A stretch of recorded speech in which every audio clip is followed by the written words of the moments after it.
Hi అండి. ఇవాళ నేను హైదరాబాద్ స్పెషల్ ఐటెమ్ అదేనండి పాయ ముస్లిం స్టైల్‌లో చేసి చూపించబోతున్నాను. దీన్ని జ్వరం, జలుబు వచ్చిన వాళ్ళకి ఒక మంచి మెడిసిన్ లాగా తీసుకుంటారనమాట. చాలా హెల్త్‌కి మంచిది. నేనైతే 8 కాళ్ళు తీసుకున్నాను. ఇట్లాగా శుభ్రంగా క్లీన్ చేసేసి ఈ విధంగా కాళ్ళు కొట్టించేసుకొని తెచ్చుకుంటాం కదా! ఒక కుక్కర్‌లో వేసుకొని చెక్క, లవంగ, యాలుక్కాయ, కొంచెం షాజీరా, ఒక స్టార్ పువ్వు వేసుకోవాలి. సన్నగా తరిగిన ఉల్లిపాయ ఒకటి, హాఫ్ స్పూన్ పసుపు, హాఫ్ స్పూన్ ఉప్పు వేసేసి 2 గ్లాసులు నీళ్లు గాని పోసుకొని మూత పెట్టేసి ఉడికించుకోవాలి. నీళ్లు 2 కాదండి 4 గ్లాసులు పోసుకున్న ప్రాబ్లమ్ ఏమీ ఉండదు. మూత పెట్టేసి ఒక మీడియం ఫ్లేమ్‌లో పెట్టి 10 విజిల్స్ వచ్చే వరకు ఉడికించండి. ఎంత ఉడికితే అంత టేస్ట్ ఉంటుంది పాయ అనేది. మినిమమ్ 20 నిమిషాలు ఉడకాలి. ఒక గిన్నెలో అరకప్పు పెరుగు తీసుకొని అందులో ఉప్పు, కారం, పసుపు మన టేస్ట్ అకార్డింగ్ తీసుకోవాలండి. ధనియాల పొడి 1 స్పూను, జీలకర్ర పొడి హాఫ్ స్పూను, అదేవిధంగా గరం మసాలా పొడి హాఫ్ స్పూను తీసుకొని ఇవన్నీ పెరుగులో వేసేసి బాగా కలుపుకోవాలి. జీలకర్ర పొడి, గరం మసాలా మాత్రం హాఫ్ స్పూన్ తీసుకోండి. ధనియాల పొడి 1 స్పూన్ తీసుకోండి. ఉప్పు, కారం, పసుపు మన టేస్ట్ అకార్డింగ్ తీసుకోవచ్చు. ఇవన్నీ వేసేసుకొని పెరుగులో బాగా కలుపుకోవాలి. మనం ఒక పేస్ట్ లాగా తయారు చేసుకోవాలి దీన్ని. చూసారు కదా! ఈ విధంగా కలిపేసుకొని దీన్ని పక్కన పెట్టేసుకోవాలి. ఇప్పుడు ఒక మిక్సీ గిన్నె తీసుకొని ఇందులో అల్లం, వెల్లుల్లి, పచ్చిమిర్చి, కొత్తిమీర ఇవన్నీ వేసేసి మనం మిక్సీ పట్టుకోవాలి. అల్లం ఏమో 2 అంగుళాల ముక్క తీసుకోండి. వెల్లుల్లి రెబ్బలు ఒక 10 తీసుకోండి. గుప్పెడు కొత్తిమీర, 4 పచ్చిమిర్చి, కొంచెం వాటర్ వేసుకొని ఇది కూడా ఒక పేస్ట్ లాగా తయారు చేసి పక్కన పెట్టుకోవాలి. ఇప్పుడు ఒక కుక్కర్లో ఆయిల్ వేసుకోవాలండి. ఆయిల్ 100 to 150 ml వేసుకోండి. ఎక్కువ ఆయిల్ ఉంటేనే బాగుంటుంది. ఇందులో 2 పెద్ద సైజు ఉల్లిపాయలు సన్నగా తరిగి వేసుకోవాలి. 2 పచ్చిమిర్చి కూడా సన్నగా తరిగి వేసుకోండి.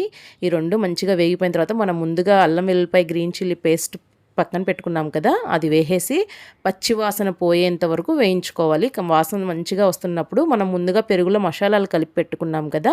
ఆ మిశ్రమాన్ని కూడా వేసి బాగా కలుపుకోవాలి. ఇదంతా బాగా వేయించుకోవాలండి. ఆ మసాలాలు పచ్చి వాసన పోయి అంతా బాగా మనకి కమ్మటి వాసన వస్తూ ఉంటుంది. నూనె అనేది తేలుతుందన్నమాట. ఆ నూనె తేలే వరకు ఈ మసాలాలని వేయించుకోవాలి. ఇప్పుడు మనకి ఇక్కడ పక్కన చక్కగా కాళ్ళు కూడా చక్కగా ఉడికిపోయినాయి. స్టవ్ ఆఫ్ చేసుకొని ప్రెషర్ పోయేంత వరకు ఆపి ఆ తర్వాత ఇందులో కలుపుకోవాలి. చాలా ఈజీగా ప్రిపేర్ చేసుకోవచ్చండి. హైదరాబాద్‌లో ఉండే వాళ్ళకి చాలామందికి రెసిపీ తెలిసే ఉంటుంది. ఇక్కడ వాళ్ళు కూడా డిఫరెంట్‌గా వండుతారు. నేను హైదరాబాద్ స్టైల్‌లో ఇప్పుడు మీకు చేసి చూపిస్తున్నాను.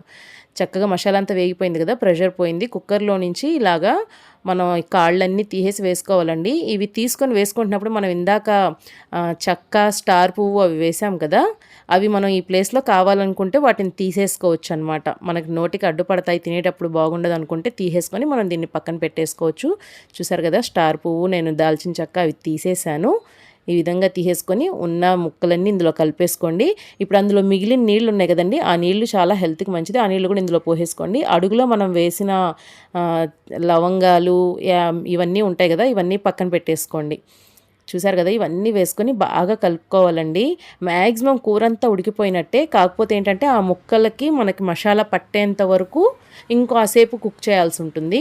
దీన్ని కావాలి అనుకుంటే మనం ఎంత పలచగైనా వండుకోవచ్చండి. ఎందుకంటే దీన్ని చెప్పాను కదా! జలుబు, జ్వరం వచ్చిన వాళ్ళు సూప్ లాగా కూడా తాగుతారనమాట దీన్ని.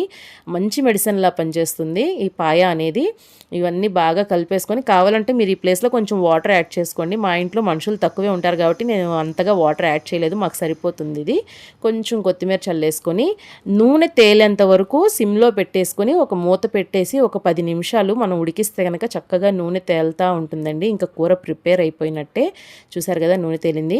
ఇంకా ఫైనల్ టచ్ లాగా ఇంకొంచెం కొత్తిమీర చల్లేసుకొని మనం దీన్ని చక్కగా వేడిగా రోటీతో సర్వ్ చేసుకోవచ్చు, రైస్‌తో సర్వ్ చేసుకోవచ్చు. చూసారు కదా! ఎంత చక్కగా నూనె తేలి ఎంత కమ్మగా కనిపిస్తుందో, చూడటానికి టెంప్టింగ్‌గా ఉంది కదా! మీరందరూ కూడా తప్పకుండా ట్రై చేయండి. నచ్చితే లైక్ చేయండి, షేర్ చేయండి. నా ఛానల్‌ని సబ్స్క్రైబ్ చేసుకోండి. Thanks for watching.